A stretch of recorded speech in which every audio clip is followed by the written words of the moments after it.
DBS মার্কেটসের এবারের পর্বে সবাইকে স্বাগতম। প্রিয় দর্শক, আমাদের আজকের অতিথি, তার প্রোফাইল নিয়ে আমি নিজেও খুব এক্সাইটেড।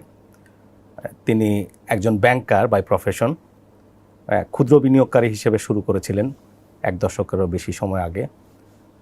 লোকসান করেছেন, সেখান থেকে প্রচুর পড়াশোনা করেছেন, নিজের অর্জিত জ্ঞান এখন তিনি তার বিনিয়োগ ক্যারিয়ারে কাজে লাগাচ্ছেন, পাশাপাশি অন্যদের মধ্যে বিলিয়ে দিচ্ছেন বিভিন্ন ইনভেস্টমেন্ট ট্রেনিং কোর্স, এবং ইউটিউবে একটি চ্যানেল, উনি বাংলাদেশের সবচেয়ে বড় ইনভেস্টমেন্ট রিলেটেড চ্যানেলটি উনি পরিচালনা করছেন। লেটস প্রেজেন্ট মিস্টার জাকিরুল কবির। জাকির ভাই, আপনাকে স্বাগতম। থ্যাংক ইউ আমাকে ডাকার জন্য আপনার অনুষ্ঠানে। আপনার ক্যারিয়ারের শুরুটা যদি বলেন। ক্যারিয়ারের শুরু বলতে 2009 থেকে আসলে মার্কেটে আমি জয়েন করি। সো মার্কেটে 9 সালে। আপনি কি তখন চাকরি শুরু করেছেন না স্টুডেন্ট ছিলেন? তখন মাত্র চাকরিতে জয়েন করেছি। তো প্রথম জীবনের কিছু সঞ্চয়ের টাকা দিয়ে মার্কেটে আসলাম। তো সেই ক্ষেত্রে আসার কিছুদিন পরে আনফর্চুনেটলি 2010-এ একটা মার্কেট ক্র্যাশ হয়। ওইটাতে মোটামুটি বেশ লস করি। তারপরে মার্কেট থেকে মূলত বেশ কিছুদিনের একটা গ্যাপ পড়ে যায়। বলতে গেলে মানে মার্কেট থেকে আসলে নিজেকে সরিয়ে নিয়ে আসি। তারপরে 2016 সালের দিকে আবার মার্কেটে আমি ফিরে আসি। তো তবে এবার আসার পরে ভাবলাম যে গতবার যেভাবে টাকাটা লস হয়েছে, এবার যেন টাকাটা লস না হয়। তো তখন থেকে শুরু করলাম আসলে বইপত্র খোঁজা, যে বাংলাদেশের বাজারে এই ধরনের কোনো বই আছে কিনা যেটা দেখে আমরা আসলে সফল বিনিয়োগকারী বা সফল ট্রেডার হতে পারি। তো আনফর্চুনেটলি আমি সেরকম কোনো কন্টেন্ট পাই নাই। বাধ্য হয়ে ওয়ারেন বাফেট, বেঞ্জামিন গ্রাহাম কিংবা ইন্ডিয়ার সৌরভ মুখার্জির বই মানে হাতের কাছে আসলো এবং ওটা পড়া শুরু করলাম। করে দেখলাম আসলে এতদিন যে চিন্তাভাবনা ছিল আমার বিশেষ করে, এটা আসলে মার্কেটে বাস্তবসম্মত চিন্তা না। তো সেখান থেকে নিজের সেলফ লার্নিং বলতে পারেন, এটা করতে করতে দেন সেখান থেকে শুরুতে বিনিয়োগকারী হিসাবেই নিজেকে প্রতিষ্ঠিত করতে চাই। কারণ প্রতিদিন আসলে ট্রেড করার হ্যাসেলটা সবার পক্ষে নেওয়া সম্ভব না। বিশেষ করে আমাদের মতো যারা একটা অ্যাক্টিভ প্রফেশনে আছে, তারা চাইলেও তো 10টা থেকে 2:30 মার্কেটে স্ক্রিনে তাকায় থাকা আসলে সম্ভব না। তো সেক্ষেত্রে চিন্তা করলাম তাহলে এটাকে ইনভেস্টিং ছাড়া আসলে কোনো আমি ওয়ে দেখি না। তো ইনভেস্টর হিসেবে শুরু করলাম। পরে প্রয়োজনের তাগিদে এখান থেকে কিছু ট্রেডিংয়ের কনসেপ্টও মানে প্র্যাকটিস করতে করতে এখন আমি বলতে পারি যে আমি ইনভেস্টর প্লাস ট্রেডার দুইটাই বলতে পারেন আর কি। তো এখন আলহামদুলিল্লাহ আপনি position trader instead of being day trader. It's kind of position trader. তো আমার অ্যাক্টিভলি আমার 2টা বিও অ্যাকাউন্ট আছে। একটা বিও অ্যাকাউন্টে ওটা ডেডিকেটেডলি শুধুমাত্র ইনভেস্টিংয়ের জন্য। ওটা কনসিস্টেন্ট কম্পাউন্ডার টাইপের যে স্টকগুলো আছে, যেগুলো আসলে বিক্রয়যোগ্য নয় অনেক ক্ষেত্রে, ওই স্টকগুলো একটা পার্টিকুলার অ্যাকাউন্টে, ওইটা নিয়ে আমার কোনো হ্যাসেল নাই। আর আরেকটা অ্যাকাউন্ট আছে যেটাতে পজিশন ট্রেডিং, এটা আমরা করি। সেক্ষেত্রে টেকনিক্যাল চার্ট কিংবা ট্রেন্ড বুঝে করার চেষ্টা করি। আপনি কি রাকেশ ঝুনঝুনার মতো আপনার ট্রেডিং প্রফিট ইনভেস্টমেন্ট অ্যাকাউন্টে কন্টিনিউয়াসলি ট্রান্সফার করতে থাকেন? এক্স্যাক্টলি, এটা করতে থাকি কারণ আলটিমেটলি আমাকে একটা বেস বানাইতে হবে অথবা একটা কম্পাউন্ডিং মেশিন তৈরি করতে হবে, যাতে করে একটা পর্যায়ে গিয়ে আমি বলতে পারি যে আমি ফিনান্সিয়াল ফ্রিডম পেয়ে গেছি, আমার আর প্রতিদিনের এই জব টপ করতে হচ্ছে না। তো ওইটা করার জন্য আসলে আপনাকে ইনভেস্টমেন্ট পোর্টফোলিওটা বড় বানাইতে হবে। তো শুরুতে তো হবে না, ওটা কম্পাউন্ডিং করে একটু একটু করে বাড়াইতে হবে। ওইটার জন্য ট্রেডিং করবেন, কিন্তু ট্রেডিং থেকে আমি প্রফিটের টাকা আমি নিয়ে যাই আমার ইনভেস্টমেন্ট পোর্টফোলিওতে। তো সেক্ষেত্রে স্পেসিফিকভাবে আমার মনে হয় যে আমি যেটা করি, একটা পোর্শন ভাগ করে দিই যে এত% টাকা ইনভেস্টমেন্ট পোর্টফোলিওতে আর এত% টাকা ট্রেডিং পোর্টফোলিওতে।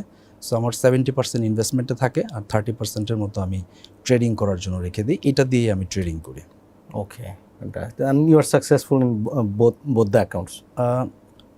লিজেন্ডারি বিনিয়োগকারী আমি নিজেকে দাবি করি না, বাট একটা দেশের রিকোয়ার্ড রেট অফ রিটার্ন যদি আমরা চিন্তা করি, সেই হিসাব করলে আমি হ্যাপি। বছরে আমি মনে করি যে 15 to 20 বা 20+% রিটার্ন যদি কেউ পায়, তার হ্যাপি থাকা উচিত। আমি এটা সারা পৃথিবীতেই ফান্ড ম্যানেজারদের প্রমোশন হয় যদি তারা 20%+ রিটার্ন জেনারেট করতে পারে কয়েক বছরে, রাইট, মানে কয়েক বছর সেম রেটে আর কি। ইয়েস। ওকে, তো আপনি তার নিজের জব, তারপরে পাশাপাশি আপনার নিজের ইনভেস্টমেন্টে সময় দেন, তার পাশাপাশি আপনি ট্রেনিং করাচ্ছেন। আমরা যতটুকু জেনেছি 100-র বেশি স্টুডেন্ট আছে আপনার যারা আপনার কাছ থেকে ট্রেনিং নিয়ে এখন মার্কেটে ইনভেস্ট করছে। জি। আপনার মানে টিচিং অর যে আপনার নলেজ শেয়ারিংয়ের আইডিয়াটা কিভাবে আসলো বা কেন? ওই যে বললাম প্রথমে যে আমি বাংলাদেশে আসলে চেষ্টা করেছি যে এই মার্কেটে ইনভেস্টর হওয়ার ট্রেনিং কেউ দেয় কিনা। ওকে। তো আমি আসলে খুঁজে পাই নাই। কিছু প্রতিষ্ঠান ছিল 2010-11 থেকে যারা শুধুমাত্র টেকনিক্যাল চার্ট অ্যানালাইসিসটাই শিখাইতো। তাদের কাছে গেলে বা ওইটা দেখে মনে হতো যে হয়তো বা চার্টের বাইরে কিছু নাই, কিন্তু ইনভেস্টিং অ্যারেনার তো আসলে অনেক বড়, এটা চার্টের বাইরেও অনেক কিছু আছে। তো আমি দেখলাম যে বাংলাদেশে আসলে ওইভাবে এই বিষয়ে ট্রেনার আসলে নাই। তো আরও একটা ব্যাপার আছে, আমি যেটা ফিল করলাম যে আসলে ইউনিভার্সিটি বলেন বা আমাদের একটা প্রতিষ্ঠান আছে, এরা আসলে শেয়ার মার্কেট রিলেটেড প্রফেশনালস তৈরি করার জন্য তারা কোর্স অফার করতেছে। এগুলো আসলে মানে একাডেমিক ব্যাপার, এগুলোতে জব মানে পড়াশোনা শেষ করে আপনি শেয়ার মার্কেট রিলেটেড প্রতিষ্ঠানে জব করবেন, কিন্তু আসলে ইনভেস্টর তো ডিফারেন্ট, আপনি যে কোনো প্রফেশনে থাকতে মানে পারেন। যে প্রফেশন থেকে পার্সোনাল ক্যাপাসিটিতে যে ইনভেস্ট করবে তার জন্য যে লেসনগুলো, শুধু ডেডিকেটেডলি ইনভেস্টর হওয়া বা ট্রেডার হওয়ার জন্য কোনো প্রতিষ্ঠান নাই বাংলাদেশে লার্নিং যারা করায় আর কি, শিখায় যারা। তো সেই ক্ষেত্রে আমি চিন্তা করলাম যে আমি তো নিজে একটু একটু করে ঠেকে শিখে আসছি, তো আমি চিন্তা করলাম যে আমি যদি এটা মানে ছড়িয়ে দিতে পারি, আমার মতো যারা সার্চ করতেছে বিভিন্ন জিনিস শেখার জন্য, তাদের হয়তো একটু উপকার হবে। সেই প্রয়াস থেকেই আসলে 2018 সালের দিকে আমার চ্যানেলটা আমি শুরু করি। ইটস গ্রেট নাও। আমি দেখেছি অনেক খুব ডাইভার্সিফাইড কন্টেন্ট, এবং আমার সবচেয়ে যেটা ভালো লেগেছে যে আপনি বিভিন্ন স্কুল অফ থটসকে সেখানে ইনভেস্টমেন্ট মানে প্রধান, তার পাশাপাশি আদার অনেক ফ্যাক্টর আপনি সেখানে ইন্ট্রোডিউস করেছেন। আমি রিসেন্টলি পার্সোনাল ফাইন্যান্সটাও ইনক্লুড করার চেষ্টা করছি। আপনার সেখান থেকে যদি আমাদের জন্য কিছু লাইক ডুজ অ্যান্ড ডোন্টস গুলো, ধরেন আমি শেয়ার বাজারে আসতে চাই, অন্য যে কোনো পেশায় সফল একজন ব্যক্তি, তার বুদ্ধি শুদ্ধি নিয়ে প্রশ্ন করার সুযোগ নেই, তারপরেও দেখা যাচ্ছে যে আপনার শেয়ার বাজারে এসে লোকসান করছে, তো এগুলো এড়ানোর জন্য আসলে কি করা উচিত? আচ্ছা, আমার কাছে যারা রিসেন্টলি যারা আসছেন তাদের কাছে মানে ট্রেনিং করতে বা কোর্স করতে, আমি অনেককেই দেখলাম যে তাদের প্রফেশনে অনেক সাকসেসফুল এবং তারা বিভিন্ন প্রফেশনের, তারা খুবই তাদের প্রফেশনে তারা গ্রেট পারসন, কিন্তু এই মার্কেটে সামহাও তারা মানে লুজার হয়েছে আর কি। তো সেই ক্ষেত্রে আমার যেটা মনে হয় যে এই মার্কেটটা একটা ডিফারেন্ট জিনিস, এইটার জন্য আপনার আলাদা স্কিল সেট প্রয়োজন আছে। এই মাইন্ডসেটটা আগে আপনাকে প্রথম আনতে হবে অ্যাজ এ বিনিয়োগকারী। আপনি যদি কালকে মনে করেন যে আপনি কিছু টাকা ক্যাপিটাল মার্কেটে ইনভেস্টের জন্য নিয়ে আসবেন, তাহলে আপনার প্রথম চিন্তা করতে হবে যে এই মার্কেটের স্কিল সেটটা কী, এটা জানার চেষ্টা করতে হবে। তারপরে আপনি এটাতে আপনাকে ঠিক করতে হবে যে আপনি আসলে এই মার্কেটে কীভাবে নিজেকে রিপ্রেজেন্ট করতে চাচ্ছেন। আমাদের মার্কেটে যে পার্টিসিপেন্ট যারা আছেন তাদেরকে যদি আমি মোটা দাগে ভাগ করি, 3 ভাগে ভাগ করা যেতে পারে। নাম্বার 1, তারা মূলত স্পেকুলেটর, 90% বাংলাদেশে স্পেকুলেটর, 5% যা ট্রেডার হিসেবে দাবি করে, বাট ট্রেডিংটা বাস্তবে আমাদের দেশে শর্ট টার্ম ট্রেডিংটা সম্ভব কিনা এটা নিয়ে আপনি সময় দিলে আমি বলতে পারবো। তো আর বাকি ধরেন যে 5% ইনভেস্টর হতে পারে। তো ইনভেস্টরদের মধ্যে 5%-এর মধ্যে আবার দেখা যাবে যে 90% হচ্ছে ইনস্টিটিউশনাল ইনভেস্টর। সো ব্যক্তি পর্যায়ে ইনভেস্টর 1%-এর বেশি আসলে ওইভাবে নাই, যারা দীর্ঘমেয়াদে মিউচুয়াল ফান্ডের মতো বা ওই ধরনের বড় পোর্টফোলিওতে মানে যেটাকে আমরা বোনাফাইড অর্থে ইনভেস্টমেন্ট রাইট, ওইরকম লোকজন মানে ইন্ডিভিজুয়াল পর্যায়ে 1%-এর বেশি আসলে হয় না। আর ট্রেডিং যারা করে, ডে ট্রেডিং বিশেষ করে, প্রতিদিন সকালবেলা 10টা থেকে আপনার 2:30 পর্যন্ত যারা ট্রেডারের সামনে গিয়ে স্ক্রিনে দেখে, যারা প্রাইস অ্যাকশন দেখে মানে প্রাইসের আপডাউন দেখে যারা ট্রেড করার চেষ্টা করে, এইটা আসলে বাংলাদেশে খুব একটা মানে আমি বলবো যে আমাদের দেশে এক শর্ট সেল নাই। সো আপনি যদি নিজেকে ট্রেডার বলতে চান তাহলে আপনাকে শর্ট সেলের সুযোগ দিতে হবে, এটা তো আমরা পাচ্ছি না। আরেকটা প্রবলেম আছে, সেটা হচ্ছে ম্যাচুরিটির একটা প্রবলেম আছে। সো আপনি একটা আজকে কিনলেন, আপনার পরশুদিন পর্যন্ত ওয়েট করতে হবে, একসময় এটা 4 দিন ওয়েট করা লাগতো। রাইট, তো এই যে আপনি আজকে কিনেছেন ধরেন একটা শেয়ার 50 টাকা করে, আগামীকাল কিন্তু এটা 5 টাকা কমে যেতে পারে, পরের দিন আরও 4 টাকা কমে যেতে পারে। সো আপনি ম্যাচুরিটি পাওয়ার আগেই 9 টাকা যদি এটা কমে যায়, তাহলে আপনার ট্রেডিংয়ের সবচাইতে এসেনশিয়াল যে জিনিসটা সেটা হচ্ছে স্টপ লস, ওইটা নেওয়ার সুযোগ কিন্তু আপনি মিডিল যে ডেটা এটাতে পাচ্ছেন না। সো ইন দ্যাট কেস সত্যিকার অর্থে কি ডে ট্রেডিং বাংলাদেশে ভায়াবল কোনো জিনিস কিনা আমি জানি না। তো সেই ক্ষেত্রে তাহলে কী করতে হবে, আপনার টাইম হরাইজনটা একটু বাড়ায় দিতে হবে। মানে আপনি যদি নিজেকে জাস্ট মাইন্ডসেটটা ঠিক করেন যে আমি ট্রেডিংটাই করব, বাট 2 দিন 3 দিন 7 দিনের জন্য না, আমি একটু হরাইজনটা বাড়িয়ে দিলাম, 3 মাস 6 মাস 9 মাস বেসিসে আমি একটা স্টক কিনবো, মোটামুটি অ্যাভোভ অ্যাভারেজ স্টক দিয়েও আপনি মার্কেট থেকে 20-25 বা 30% প্রফিট ইয়ারলি আর্ন করতে পারবেন ইজিলি। অ্যাভোভ অ্যাভারেজ, আমি বলছি না যে একদম আপনাকে বেস্ট স্টকটাই হইতে হবে। একটা কোম্পানি যেটা দেউলিয়া হওয়ার চান্স নাই, যেটার মোটামুটি প্রতি বছর ভালো ডিভিডেন্ড দিচ্ছে এই ক্যাটাগরির, তো আপনাকে প্রথম আমি মনে করি যে বাংলাদেশের মার্কেটে আপনার 300 বা 400-র মতোই ধরেন যে স্টক আছে, আপনাকে আপনার বাউন্ডারিটা ঠিক করে নিতে হবে যে আপনি কোন বাউন্ডারিতে কাজ করেন। আপনি সিলেক্ট করে নেবেন 50টা বা 70টা, এদের একটা বেসিক স্ক্রিনিং তো আপনাকে করতে হবে ফান্ডামেন্টালস দিক থেকে। দেন আপনি এগুলোকে প্রাইস অ্যাকশনে দেখেন বা এদের 52x লোতে কেনার চেষ্টা করেন। তারপর আপনি 3 মাস 6 মাস 9 মাস যদি ওয়েট করেন, মার্কেট কন্ডিশন যতই খারাপ হোক না কেন, আপনি কিন্তু 3 মাস 6 মাস বা 9 মাস ইভেন 12 মাসও যদি লাগে, আপনি কিন্তু ভালো রিটার্নটা নিয়ে আসতে পারবেন। কিন্তু এই প্রতিদিনের কেনা বেচা যারা করছে, এটা আলটিমেটলি আমি ক্ষুদ্র বিনিয়োগকারী সত্যিকার অর্থে লাভবান হবে না। যদি কোনো পক্ষ লাভবান হতে পারে, সেটা হচ্ছে সিকিউরিটি হাউসগুলো তাদের কমিশন আর্নিং দিয়ে লাভবান হতে পারে, বাট আমাদের পক্ষে লাভবান হওয়া আসলে সম্ভব হচ্ছে না। এখন ট্রেডিংয়ে যেমন আমাদের এখানে আমার স্টকের সিও এসেছিলেন কয়েকদিন আগে, তো ওনারাও ফার্স্ট জেনারেশনের মার্কেট টেকনিশিয়ান, ওনারা চার্টিং সার্ভিস প্রোভাইড করছেন, জানেন আপনি ওনার সম্পর্কে। উনি বলছিলেন যে 20%-এর মতো মানুষ হয়তো চার্ট দেখে আর কি, যারা অ্যাক্টিভ মার্কেটে, তার মধ্যে দ্যাট মিনস আপনি যে পরিসংখ্যান দিলেন যে 90%-এর বেশি স্পেকুলেট করে, 20% যদি চার্ট দেখে, আই মিন যে টেকনিক্যাল অ্যানালাইসিসের সাথে তাদের ইন্ট্রোডাকশন আছে যদি আমরা ধরে নিই, মাঝখানের এই মানুষগুলো তারা কিসের বেসিসে আপনার স্পেকুলেশনটা করে? এটার উত্তর আসলে আমি ঠিক জানি না, তবে তারা হয়তোবা মার্কেটে কোনো এক সময় এসেছিলেন, গল্প শুনেছিলেন যে এখানে প্রফিট পাওয়া যায়, তারপরে একবার দুইবার হয়তোবা প্রফিটটা পেয়েও গেছেন, তো ওই প্রফিটটা আবার তারা পেতে চায়, এই কারণে দীর্ঘমেয়াদে হয়তোবা তারা মার্কেটে আসে। কিন্তু বাস্তবে এই ধরনের মানুষজনই আসলে মার্কেট নিয়ে অনেক কমপ্লেইন থাকে এবং তারা আসলে আমি বলবো খুব একটা প্রফিটেবল আছে বলে আমার মনে হচ্ছে না। কারণ আপনার দিক থেকেই বলি আপনাকে, আপনি যদি আজকে মার্কেটে বিপুল আকারে টাকা ইনভেস্ট করতে চান, আমার ধারণা আপনার ফ্যামিলির মেম্বারদের কাছ থেকে আপনি কিন্তু একটু ডিমোটিভেটেড হবেন। তারা বলবে কি দরকার, সঞ্চয়পত্র বা এফডিআর করাটাই বেটার, কেন এই মার্কেটে আপনি যাচ্ছেন, এটা প্রশ্ন আসতে পারে। তো সেই ক্ষেত্রে আমারও প্রশ্ন এটা, আপনি যদি আসতে চান তাহলে আপনাকে অবশ্যই জেনে বুঝে আসার প্র্যাকটিসটা আমি মনে করি যে আপনাকে আগে চিন্তা করতে আপনি আদৌ আসবেন কিনা। আর এই মার্কেটে সবার পার্টিসিপেট করার কিন্তু দরকারও নেই, এটা সবার দরকার নেই। কারণ আপনি যদি 10% যে ইন্টারেস্ট রেট সঞ্চয়পত্র, এটা দিয়ে যদি আপনি হ্যাপি থাকেন, তাহলে এত বড় রিস্ক নেওয়ার কি দরকার? মার্কেটে তো রিস্ক আছেই।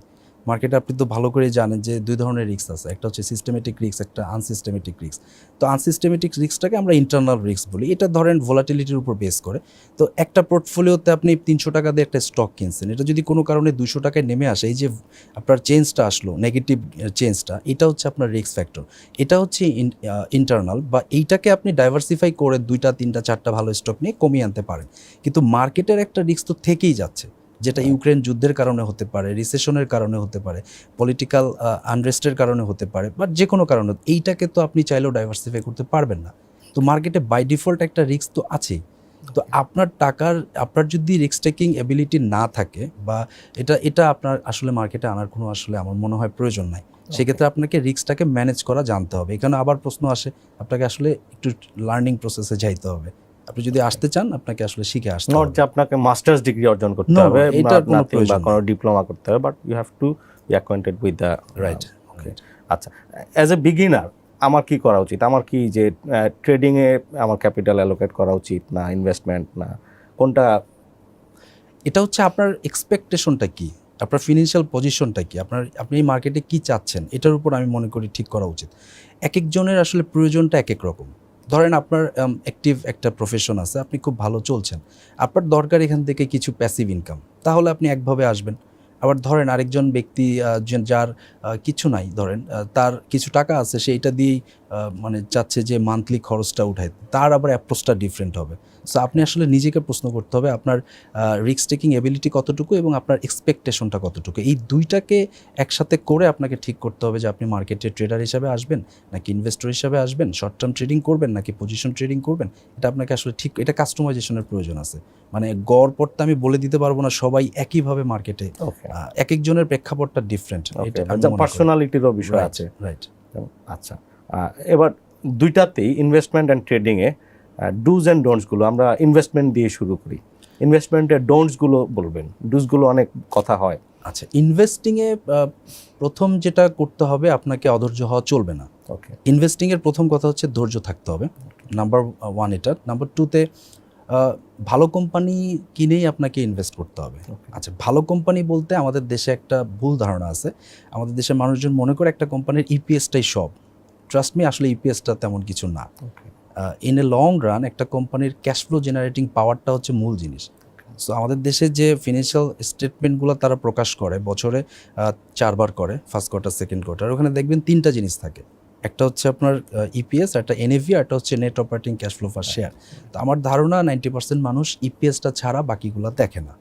কিন্তু এই ক্যাশ ফ্লো নিয়ে আসলে আপনাকে বুঝতে হবে। যতক্ষণ পর্যন্ত আপনি একটা কোম্পানির গ্রোথ মডেলটা বুঝতে না পারবেন, যে এই কোম্পানিটা আগামী 10 বছর সাস্টেইন করার এবিলিটি আছে কিনা, গ্রো করার এবিলিটি আছে কিনা, এটা ফার্স্ট আপনাকে বুঝতে হবে।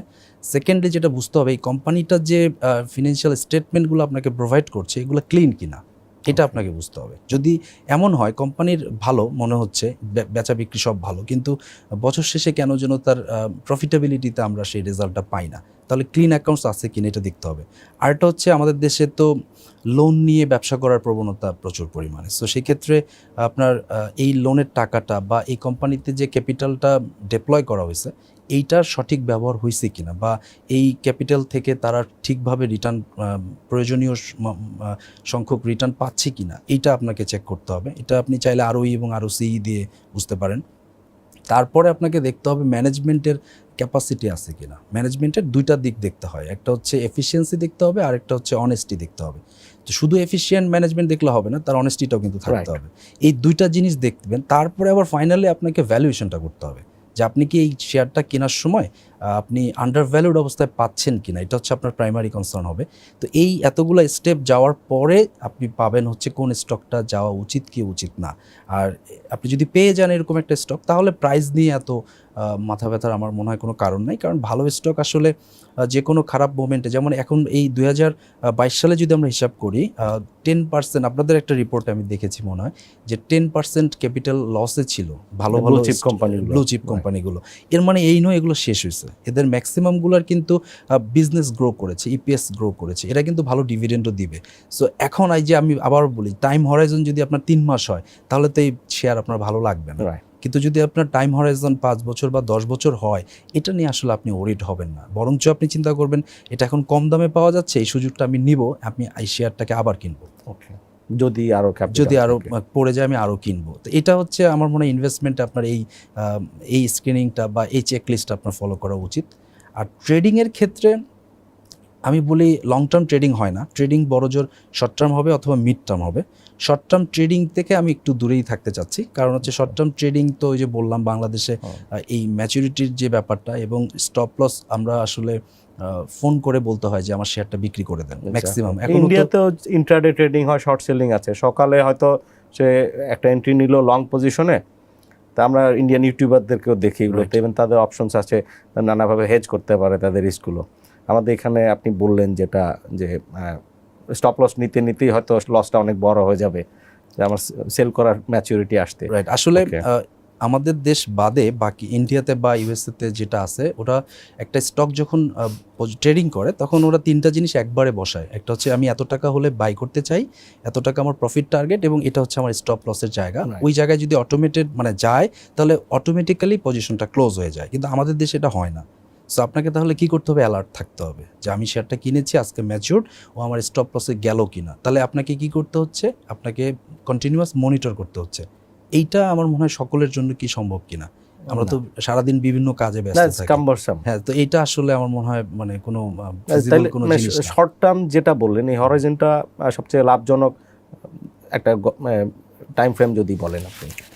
এটার আসলে একদম স্টিপুলেটেড টাইম ফ্রেম বলা যাবে না। আপনার অবজারভেশন যে আপনি সাজেস্ট করেন আমাকে, যে আমি এই ক্ষেত্রে আপনাকে একটা সাজেস্ট করতে পারি। জোয়েল গ্লেনবার্ট নামে একজন ভদ্রলোক আছেন, এনার একটা বই আছে ম্যাজিক, ওনার ওই বইতে উনি ম্যাজিক ফর্মুলা নামের একটা ফর্মুলা দিয়েছেন। উনি 35% প্রফিট মেনটেন করছেন ওনার পোর্টফোলিওতে, ওনার অ্যাসেট ম্যানেজমেন্ট কোম্পানির পোর্টফোলিওতে। উনি যেটা করতেন সেটা হচ্ছে যে ম্যাজিক ফর্মুলা ইউজ করে অ্যাভোভ অ্যাভারেজ শেয়ার খুঁজে বের করতেন এবং এদেরকে কিনতেন 52x এর লো প্রাইসে। তার মানে উনি একটা জিনিস দেখতেন যে গতবারের চাইতে এর ইপিএসটা গ্রোথ হয়েছে কিনা, এর পি রেশিও কম কিনা, এবং একে আমি 52x লোতে পাচ্ছি কিনা। এই তিনটা কনসিডারেশন এক করে উনি একটা তালিকা তৈরি করতেন। তারপরে ওই স্টকগুলো কিনে উনি মোটামুটি 3 মাস, 6 মাস, 9 মাস বা 12 মাসের জন্য রেখে দিতেন। কোনোটা 3 মাসে তার প্রফিট টার্গেট পূরণ করে দিত, কোনোটা 6 মাস লাগাইতো, কোনোটা 9 মাস বা কোনোটা 12 মাস পর্যন্ত সময় নিত। কিন্তু উনি 3 থেকে 12 মাসের প্রেক্ষাপটে উনি কিন্তু ঠিকই ওনার পোর্টফোলিওতে on an average 35+ return generate করেছেন পার ইয়ার। এবং এটা কিন্তু উনি একদম বেস্ট শেয়ার না, ওয়ারেন বাফেটের পোর্টফোলিও ফলো করে না, উনি অ্যাভোভ অ্যাভারেজ স্টক দিয়ে। সো এইটা আমি মনে করি যে বাংলাদেশের জন্য এটা খুবই কার্যকর। ওকে, একদম করা যাবে না এরকম কয়েকটা কাজের তালিকা বলবেন? আমি যদি সময় দিতে না পারি লার্নিংয়ে এবং আমার নিজের স্ট্র্যাটেজি বিল্ড আপে অথবা নিজের মাইন্ডসেটে বিল্ড আপে যদি আমি সময় দিতে না পারি অথবা সেই ক্যাপাসিটি যদি আমার না থাকে বা ইচ্ছাটাও যদি আমার না থাকে, তাহলে জোর করে মার্কেটে আসার কোনো দরকার নাই। এটা হচ্ছে প্রথম কথা। অপরের কথায় কোনো ট্রেড করা যাবে না। অথবা আমরা সাধারণত যে ভুলটা করি, কিছু টাকা বিও অ্যাকাউন্টে দিয়ে আমার ট্রেডারকে বা বড় ভাইকে বা বসকে জিজ্ঞেস করি যে কিছু টাকা দিয়ে কী কেনা যায়, মানে দু একটা স্টকের স্ক্রিপ্টের নাম বলেন। এই কাজটা আসলে করা যাবে না, নাম্বার 1। আর নাম্বার 2, প্রাইস দেখে ট্রেড করা যায় না। আসলে ট্রেড করতে হয় পজিশন দেখে। পজিশনটা হচ্ছে চার্টের পজিশন। আপনি যদি চার্ট পজিশন রিড করতে না পারেন, তাহলে আপনি এমন হতে পারে যে একটা স্টক যখন ডিস্ট্রিবিউশন ফেজ চলতেছে, স্মার্ট মানি বের হয়ে যাচ্ছে, হয়তোবা ভুল করে আপনি ওই জায়গায় ঢুকে পড়বেন। সো আপনাকে আসলে অ্যাকুমুলেশন ফেজ ফাইন্ড আউট করতে হবে।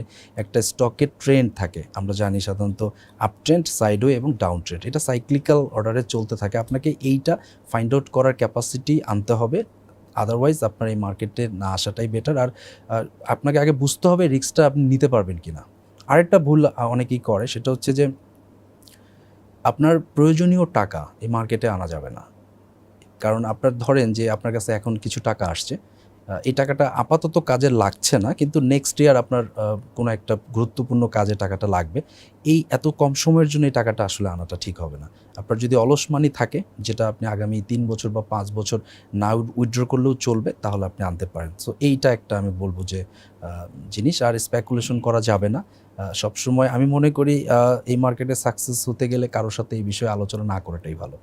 মানে আপনি যদি নিজের অ্যানালাইসিসের উপর বেস করে আপনি নিজে করেন, আমি মনে করি যে বেটার করবেন। যখনই আপনি আরেকজনের সাথে এটা নিয়ে বেশি আলোচনা করবেন, সবার সাথে এক একজন এক এক ধরনের পরামর্শ বা অপিনিয়ন দিবে, যাতে করে আপনার নিজের যে থিঙ্কিংটা ছিল ওটা বায়াসড হয়ে যাবে। তখন আপনার লেকচার আমি দেখেছি আপনি এই বিষয়টাতে খুবই অ্যাওয়ার যে আপনার স্ট্র্যাটেজির মধ্যে যে একটা মিক্স আপ হয় মানুষের।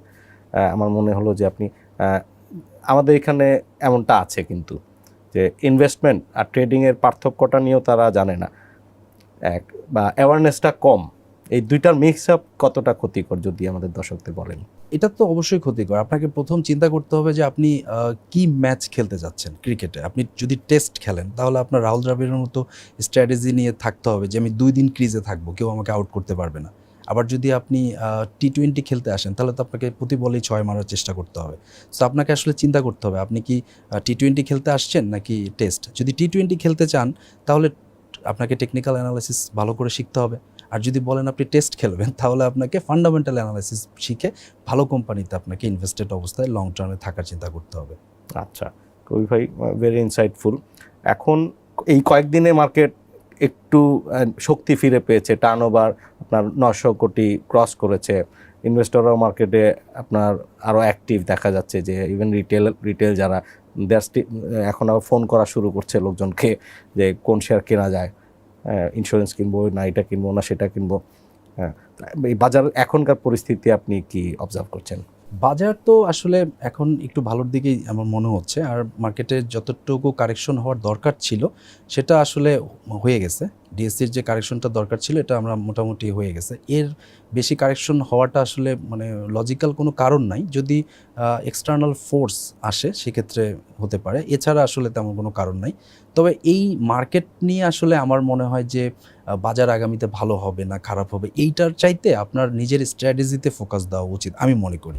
কারণ হচ্ছে মার্কেট বিভিন্ন কারণে খারাপ হতে পারে, ভালো হতে পারে।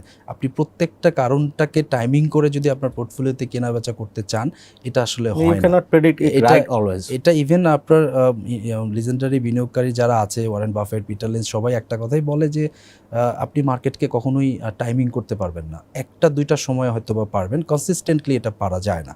সো ওই দিকে নজর না দিয়ে আমার মনে হয় নিজের স্ট্র্যাটেজি বিল্ড আপ করা উচিত। কারণ মার্কেটে যখন প্রচুর পরিমাণে মানি ফ্লো থাকে তখন লার্জ পেড আপের শেয়ারগুলোর দাম বাড়ে, যখন মানি ফ্লো কম থাকে তখন স্বাভাবিকভাবেই লো পেড আপের দিকে দাম বেড়ে যায়, ওইদিকে মানুষের নজরটা বেশি থাকে। সো আপনাকে আসলে এইটা সেক্টর অ্যানালাইসিস করারও সুযোগ আছে আমাদের দেশের চার্টগুলোতে, কোন সেক্টরে আগামীতে মানি ফ্লো আসতে পারে এটা কিন্তু দেখা যায়। এটা যদি চান সেক্টরাল চার্ট পাওয়া যায়, আপনি ওইটা দেখেও প্রিডিক্ট করতে পারবেন যে সামনে মানি ফ্লোটা কোন দিকে যেতে পারে।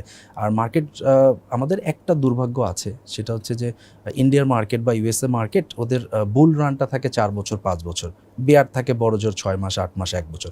তা আমাদের দেশের এই জিনিসটা আসলে একটু উল্টা। আমাদের দেশে বেয়ারের সাইকেলটা এখন পর্যন্ত আমি অ্যাটলিস্ট 10 থেকে যদি হিসাব করি তাহলে বেয়ার মার্কেটটাই বেশি, বুল মার্কেটের সময়টা একটু কম থাকে।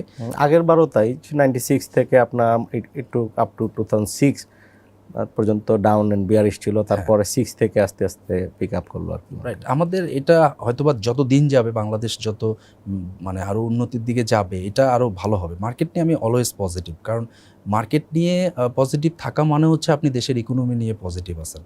ইকোনমি যদি পজিটিভ হয় মার্কেট পজিটিভ হইতে বাধ্য। সো এটাতে আমি অবশ্যই সবসময়ের জন্য হোপফুল আর কি। সো মার্কেট ভালোই হবে, তবে কবে হবে 3 মাসে বা 6 মাসে এইটা হিসাব করাটার কোনো আসলে দরকার নেই। আপনি আপনার স্ট্র্যাটেজিতে ঠিক থাকেন, সবসময়ই কোনো না কোনো সেক্টর মুভমেন্টে যাবে। আপনি যদি ফাইন্ড আউট করতে পারেন তাহলে আপনি এখান থেকে গেইন পাবেন যদি ট্রেডিং করেন। আর ইনভেস্টিং করলে তো আপনি বাংলাদেশে এখনও আমি বলবো কিছু স্টক তো আছেই যাদেরকে কিনে নিশ্চিন্তে কিছুদিন তো থাকাই যায়, 5 বছর 10 বছর, এবং এরা কিন্তু ক্যাপিটাল গেইন প্লাস ডিভিডেন্ড দিয়ে ইন এ লং রান তারা কিন্তু পুষিয়ে দেয়। আপনি দেখেন 2010 থেকে 2020 এই পুরো বেয়ারিশ ডিকেডেও কিন্তু এমন অনেক কোম্পানি আছে যারা তাদের ওয়েলথকে আপনার 15x বা 20 টাইমস প্রফিট মেক করে তারা দিয়েছে। সো আপনি তো ওই স্টকগুলো দেখেন না। আমরা যদি সবাই বলি যে বাংলাদেশে লং টার্ম বলতে কিছু নাই, এখানে একটা মজার ব্যাপার মনে পড়লো যে ধরেন একটা কোম্পানি বর্তমানে মার্কেটে নাই, সে ওটিসিতে চলে গেছে।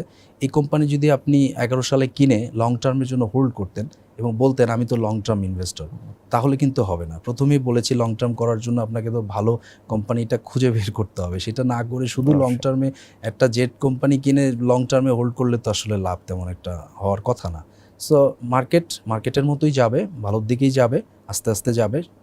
আমাদেরকে আমাদের স্ট্র্যাটেজিটা ঠিক করতে হবে, মাইন্ডসেটটা, যেটাকে বলে ইনভেস্ট ইন ইয়োরসেলফ। রাইট। কবির ভাই অসংখ্য ধন্যবাদ, আমাদের স্টুডিওতে সময় দিয়েছেন। আপনি আপনার কাজ শেষ করে আবার পরবর্তীতে দেখা হবে নিশ্চয়ই। আমরা তখন রিস্ক ম্যানেজমেন্ট, মানি ম্যানেজমেন্ট এগুলো নিয়ে আপনার কাছ থেকে শোনার চেষ্টা করব। থ্যাংক ইউ আমাকে ডাকার জন্য।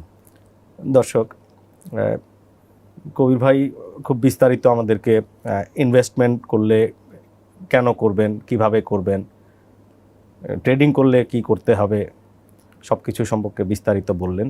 আর দুটো উনি আলাদা 2 অ্যাকাউন্টে করেন।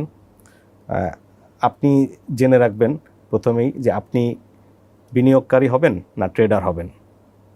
পরের পর্বে আবার দেখা হচ্ছে।